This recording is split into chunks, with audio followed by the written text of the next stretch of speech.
Declaração de isenção de responsabilidade. As opiniões e declarações feitas pelos entrevistados do Linhagem Cast são de exclusiva responsabilidade deles e não refletem necessariamente a posição do apresentador, da produção ou do canal. O conteúdo aqui exibido tem caráter informativo e opinativo, não sendo vinculado a qualquer compromisso com a veracidade ou exatidão das falas dos participantes.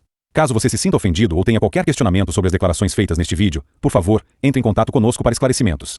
Estamos abertos a avaliar, e, se necessário, editar o conteúdo para garantir a precisão e o respeito a todos. Onde paramos? Não, o Flávio já deu uma aula aqui. Não, mas o Flávio... Flávio... prestando atenção na conversação aqui, por acaso? Flávio é certeza Cara, de aula. Eu vou falar o seguinte, galera. Peguem papel e caneta aqui, porque é aula. Sim. Isso é aula. E Flávio, ainda dentro do contexto, porque eu também concordo com você, que eu acho que o Trump ele vem agora numa linha muito mais forte, mais firme. A gente repercute, a gente não é um canal de política, nós somos um canal de cultura pop, a gente fala de cinema, mas a gente também fala de guerra cultural. Sim. E... Tô vendo. Exato, porque a cultura que é o nosso métier, ela também faz parte, é um braço político. Sim. E como a gente acabou repercutindo todas essas questões envolvendo o Trump, porque a gente repercute basicamente os filmes americanos, e os filmes, grande maioria dos filmes americanos estão envoltos de ideologia progressista. Sim. E a gente percebeu que essa entrada do Trump, ela pode também refletir diretamente na cultura. E o primeiro impacto disso é ele ter nomeado Jon Voight, Sylvester Stallone e Mel Gibson para serem os seus embaixadores especiais. Abre aspas para Trump, eles serão os meus olhos na cultura. Como que você enxerga a escolha desses três caras que são abertamente conservadores? O Stallone fez um discurso, mesmo antes do Trump ser eleito, pró-Trump. O Mel Gibson não precisa nem falar, né? É o cara do Paixão de Cristo. E o Jon Voight também tem um posicionamento muito forte. Como que você enxerga a escolha desses três caras e o reflexo na cultura agora com o Trump no comando do governo? Pra gente entender isso, eu vou só fazer um comentário rápido anteriormente. Na internet, você não vai parar de ver essa discussão sobre a Meta agora adotando notas da comunidade ao invés do fact-checking, o financiamento federal para cirurgias trans, etc, etc. Ou seja, o Trump ele atacou na prática o meio. Ele, como um negociador, ele falou assim, olha, o meio hoje é a rede social. Mídia, né? Mídia, meio. O meio hoje é a rede social. Então você primeiro cuida do meio. Agora, quando a gente olha para Hollywood especificamente, olha o termo usado. Meus embaixadores para Hollywood. Embaixador para Hollywood? Você imagina o Bolsonaro chegando aqui, meu embaixador pro Projac. Você entendeu? É um termo estranho, não é? Sim. Mas isso é uma coisa bem esperta da parte dele, ou seja, ele está abrindo um canal de comunicação tal mais ou menos como o Elon Musk fez, porque o Elon Musk, quando ele comprou o Twitter, transformou no X, pouca gente lembra, ele falou no final daquele ano que ele iria puxar o Vale do Silício para o lado republicano. Então assim, quando aparece agora Mark Zuckerberg falando essas coisas, não é para surpreender ninguém. Isso era uma coisa já anunciada. O Musk, ele foi fazer reuniões dentro da Microsoft, ou pelo menos com o pessoal da Microsoft, com o staff ali, para falar, olha, vocês precisam parar de publicar, promover esse tipo de agenda. E a Microsoft, no dia seguinte, ou sei lá, pelo menos na mesma semana da reunião, ela demite todo o seu staff de diversidade. Fala assim, vocês não são mais necessários. Não precisamos mais de um departamento de diversidade. Tchau, todo mundo demitido, 100% do departamento, fecha as portas e fala, não temos mais departamento. Então, quer dizer, não é uma coisa de agora. Para quem tá analisando o que acontece num desenvolvimento ali, você percebe que isso aí já é uma coisa já pré-programada. Agora, falta Hollywood. Qual que é o grande problema de Hollywood? Não é que falta só Hollywood, né? Falta no jornalismo, falta em N canais de comunicação, né? Falta, por exemplo, escritores. Você não tem escritores, assim, né, que estejam alinhados assim por diante. Agora, Hollywood, qual que é a grande questão? Muito dinheiro, em primeiro lugar. Atores extremamente poderosos. Poderosos no sentido, às vezes... Incanceláveis. Como é que você vai cancelar o Stallone e o Mel Gibson? Não dá. Só matando. Você entendeu? Só que assim, do outro lado, eles também são poderosos demais. Vamos dar um exemplo do que é um ator poderoso? O Kevin Spacey. Sim. Você entendeu? Pode acontecer o diabo Procura lá, notícias sobre vários escândalos, né? Não, você não vai ver uma notícia positiva. O cara continua sendo, entendeu? Ele é antifragilidade. Se não é antifrágil, pelo menos ele é robusto. É mesmo? Então, aquele cara assim que fala assim, olha, você pode falar o que você quiser de mim, eu continuo aqui. Eu vou dar as cartas e, sabe, qualquer negociação sobre filmes, etc. Vai ser o jantarzinho na minha casa que vai definir tudo. Entendeu? Diretores, então, lembra do movimento Me Too. Sim. Algum desses diretores desapareceu de Hollywood? Não, tá todo mundo lá. Então, pra você lidar com Hollywood, você não tá lidando agora mais com o meio. Ou seja, eu lido aqui com o meio, sei lá, eu lido com o estúdio Paramount e tudo muda. Não, porque o ator lá é poderoso. Ao contrário de uma rede social, que só a rede social é poderosa, e nós somos todos o rebotalho, todos nós somos anônimos, entendeu? Nós não somos ninguém, somos engrenagens substituíveis umas pelas outras. Não, ali os atores são famosos. Então, por exemplo, você vai pegar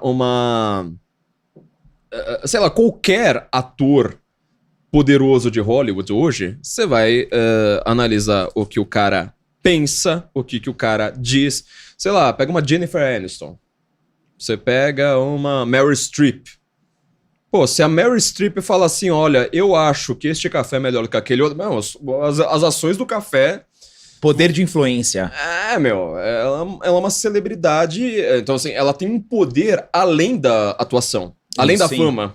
Sim. Entendeu? A fama dela pode ser emprestada, o garbo da sua existência pode ser emprestada, a sua autoridade pode ser emprestada para outras funções. Então, assim, Meryl Streep ganha um Oscar e vai lá, mete pau no Trump. Perfeito. Fala, inclusive, mal do UFC. Fala assim, isso aí não é arte. Os únicos artistas que defendem o Trump são os artistas marciais. They are not the real arts, né? Então, lidar com artista é uma coisa diferente. Se você for parar pra pensar, desde a Grécia Antiga, você tem essa discussão. Você vai ter um diálogo do Platão, que é o Ion, que você tá lá lidando com o artista. Fala, como é que você lida com o artista? É diferente você conversar com outras pessoas. Porque ele, de fato, tá constantemente emprestando a sua autoridade para outras coisas. O Ion era um rapsodo, ou seja, ele pegava o Homero e recitava. Ou seja, o que ele tem fama é pela sua voz. Era... o equivalente ao músico hoje, né? Um músico que tá tocando num bar, mas que ele é o bonitão, né? Que tem a sua voz, uma viola, vai pegar todas as menininhas no final da noite. Então, esse é o Ion. Pra você lidar com o Ion, você não lida da mesma forma que você vai lidar com o Zé da Esquina, nem você vai lidar com um político. Ele tem uma potencialidade de transformar algo que seja razoavelmente nulo em algo grandioso e admirável pra todo mundo. Então, quando você vai analisar a influência de um artista, você às vezes tem que chegar na psicologia do cara, você tem que saber como é que... não são apenas os valores, né? Você vai falar assim, olha, o que incomoda este cara, sabe? O que é grandioso pra ele? Você vai ter que lidar, sabe? A gente famosa, todo mundo conhece isso, né? Lidar com gente famosa não é a mesma coisa do que lidar com a gente. Perfeito. Então, você colocar essas pessoas que são incanceláveis... O que você vai falar do Stallone? Que todo mundo já não sabe. Bom, o cara foi ator pornô. Sim. O cara... vendeu o cachorro pra fazer o filme. Fazer o rock. Assim, os podres dele estão aí. Entendeu? Você vai falar do Mel Gibson, vai falar o quê? O Mel Gibson, ele... Alcoólatra. Alcoólatra, que é uma coisa que ele admite. Você vai falar a questão dele com os judeus, ele fala assim, isso é uma coisa aberta. E assim, não contente com isso, olha como que as coisas são, hoje em dia, elas são bastante conjugadas. Todo mundo que agora tá meio no staff do... Staff, assim, às vezes até informal, do Trump... Tava lá no Joe Rogan recentemente. Você reparou? Exatamente. Um atrás do outro. Mas é um atrás do outro. Mel Gibson, Mark Zuckerberg. Um atrás do outro, assim. Ou então, eles reaparecem de uma maneira que, assim, eles não estavam na mídia recentemente. De repente, você começa a falar... O Stallone também tava, né? Um tempinho atrás. Então, você tá fazendo a mesma coisa. Quer dizer, o Stallone, ele é uma pessoa... Ele é um símbolo. Sim. Ele não é simplesmente ele. Eu não tô falando da pessoa Sylvester Stallone que ninguém conhece. Eu tô falando dele como um símbolo, como marca. De um ator, como uma marca, como uma lembrança no imaginário das pessoas. Ele é o Rambo. Ele é mais o Rambo do que ele, entendeu? Aí você pega esta figura, ou seja, o cara que acabou com a guerra do Vietnã lá, sozinho, usando arco e flecha com bomba lá, não lembro se era do Vietnã, do Afeganistão. Cavalgando. Exato. Este cara agora vai conversar com os atores, sendo que ele conhece os atores. É uma coisa parecida com o que o Musk fez no Vale do Silício. Você entendeu? Então isso pra mim é grandioso. Por enquanto é só uma notinha, né? Olha, ele chamou... A consequência disso vai ser muito maior do que as pessoas estão pensando. Mas uma coisa, Flávio, que eu prestei atenção, que o próprio professor Olavo sempre falava, tem que prestar atenção na cultura, meu filho. Né? Tem que prestar atenção na cultura, Flávio. Já disse isso, porra. E o Trump, uma das primeiras medidas, ele vai na parte cultural. Uhum. E a parte cultural ainda é ignorada em absoluto aqui no Brasil. Sim. Por exemplo, no próprio Ainda Estou Aqui. Ainda Estou Aqui, antes de entrar na pauta, só pra dar uma exemplificação. A gente fez a crítica do filme, um monte de gente, eu não vou assistir. As pessoas que se consideram de direita. Mas você precisa assistir. A cultura, uma de cada vez. Eu quero te perguntar do Trump. Você acha que ele entendeu que na época que ele não... Tirando todos os problemas ali das eleições, problemas técnicos das eleições. Sim. Os problemas técnicos. Ali. Mas ali, o ano em que ele tentou a reeleição, o woke tava muito forte. Tava. E tava arrebentando na cultura. Sim. Eu queria que você falasse da importância da cultura e se o Trump, ele entendeu que ele também tem que agir na cultura. Eu acabei hoje de manhã de gravar um podcast sobre o final da Cultura War. Se tá representando o final da Cultura War. Ainda não foi ao ar, vai ao ar na semana que vem. Então eu tô dando spoiler aqui para o pessoal do Linhagem Geek sobre o meu podcast na semana que vem. Falar nisso... O Flávio Morgenstern tem também um canal no YouTube. Isso, se inscrevam lá, que é só aula, galera. Tá, que é só aula. Vou pedir pro Matheus colocar aí na tela, tá? Aqui, Senso em Comum. Tô tá? assustado aqui, mas... Se inscrevam lá no Senso em Comum, que o Flávio é só aula, tá? Pode continuar, Flávio. Eu agradeço muitissimamente esta propaganda. Fico muito feliz aqui com tudo isso. Bom, na semana que vem, então, vocês vão ver meu podcast sobre se isso aí, o que significa cultura woke em termos... Estou usando estruturalismo, né, da filosofia para explicar o que é isso. Bom, vamos lá. A cultura woke, a meu ver, né, esse capitalismo woke, ele tem um prazo de duração muito curto. Porque cansa. Quando você vai ver um filme, você pode querer ver ele no sentido artístico, você pode querer vê-lo no sentido de entretenimento, você pode querer vê-lo no sentido, às vezes, meio documental de algo. Muitas vezes essas coisas estão meio misturadas, você não consegue falar assim, onde que termina a arte, começa o entretenimento, etc. Né? Principalmente quando a coisa tem qualidade. Porém, a cultura woke, ela transforma o filme em uma aula de lição de moral, ou melhor, de uma lição de imoral. De destruição da moralidade. Uma coisa é você fazer uma crítica chocante dentro de uma obra narrativa, XYZ, que você te faça questionar de fato, né, um aspecto ou outro da sua moral. Isso é sempre válido. A arte sempre fez isso. Uma outra coisa bem diferente é você acabar com a narrativa e você transforma tudo aquilo ali em uma lição de moral constante, vira uma aula. Perfeito. E uma aula chata. Entendeu? Então qual que é o grande problema da cultura woke? Vamos começar agora só a falar de trans. Não, trans isso, trans aquilo, agora Indiana Jones precisa ser mulher, sei lá, o outro lá precisa ser imigrante, o outro precisa ser... Digita lá na Gemini do Google, né? Deu uma imagem de George Washington, aparece um negro. Animaniacs na abertura falava de ideologia de gênero.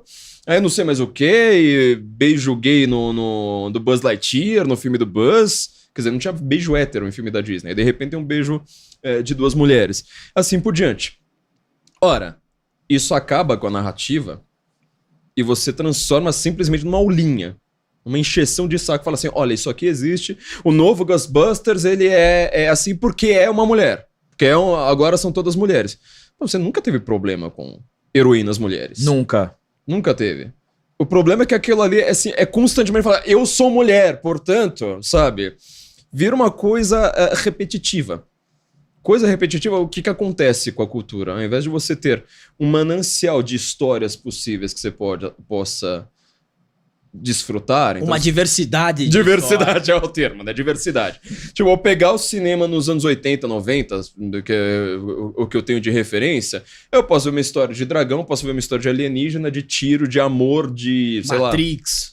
De Matrix, posso ver uma história meio papo-cabeça, posso ver uma história Comédia. de comédia, ou de um herói, de alguém, assim, sabe, que tinha uma vida fora do normal, e aí fica uma coisa grande, assim, sabe, uma coisa admirável, uma coisa criticável, Forrest Gump, não sei mais o que. De repente, o cinema acaba com isso aí, mas do dia pra noite, né, porque não foi paulatino, do dia pra noite, fala assim, bom, agora nós vamos ver simplesmente aula de por que isso aqui precisa ser trans, olha por que isso aqui precisa ser mulher, olha por que isso aqui precisa ser não sei mais o quê. Tem um segundo problema aqui. Tem um crítico que, inclusive, ele tem uma coluna no New York Times, não sei como, Ross Douthat, que ele escreveu um livro chamado The Decadent Society, a Sociedade Decadente. Como nós nos tornamos vítimas do nosso próprio sucesso. O que ele quer dizer com isso é o seguinte... Os Estados Unidos, ele tem tanto dinheiro, tem tanto poder de influência, etc, etc. E, assim, principalmente a influência do imaginário, que a gente estava falando agora dos atores. Isso pro mundo inteiro. Ou seja, é uma coisa... É inconcebível para nós brasileiros, né? A gente não entende. Se você não for morar em Los Angeles, você não entende o que ele tá falando. Tem um poder tão grande que eles acabam meio afundados na sua própria vaidade. Só que tem um segundo problema. Como eu falei, você não tem mais narrativa hoje. Quer dar um exemplo? Talvez em 2025 não seja um ano que isso aí aconteça, mas sei lá, 2023 pra trás, você chega no cinema, vai lá no cinema, aquilo que nós fazíamos, que as crianças hoje não devem mais conhecer isso aí direito, né? Final de semana, leva a namorada pro cinema, vamos lá comprar uma pipoca, que filme que a gente pode ver? Aí você chega lá em 2023, vai ter Alien 7, Indiana Jones 9... Velozes e Furiosos 33. Exato. Aí você fala, caramba, nós não conseguimos criar um único super-herói recentemente, talvez o Deadpool. Mas o Deadpool também é uma sátira aos super-heróis. Sim. Então, assim, também não funciona. Entendeu? Você não teve um super-herói novo, você não teve uma franquia nova, você não teve o 007 364.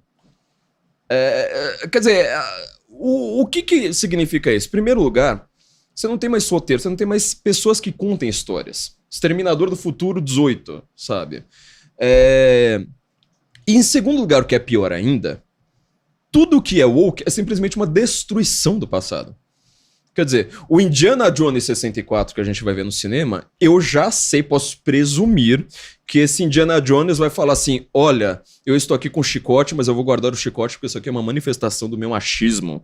Eu quero destruir o patriarcado agora e, portanto, agora a próxima Indiana Jones vai ser uma feminista. E assim, ela é gorda, mas ela vai achar a arca perdida, não se preocupe com isso. E aí vai estar lá uma mulher constantemente falando assim, não, eu sou mulher, mas eu posso ser líder aqui da galera. Você entendeu que isso aí não é um filme, na prática? Não é uma história, não é uma narrativa. É simplesmente tem um formato de narrativa, mas é uma aulinha. Eu não quero ter lição de moral ou de imoral constantemente. É um filme professoral. Vira uma aula, vira uma professora recalcada, sabe? Que tem 3 gatos, não casou, entendeu? Para todos os roteiristas viraram uma professora gorda recalcada que assiste todo santo dia lá, nunca foi beijada, e tá dando aula para as criancinhas, mostrando todo o seu ressentimento com a sociedade. Isso aí cansa.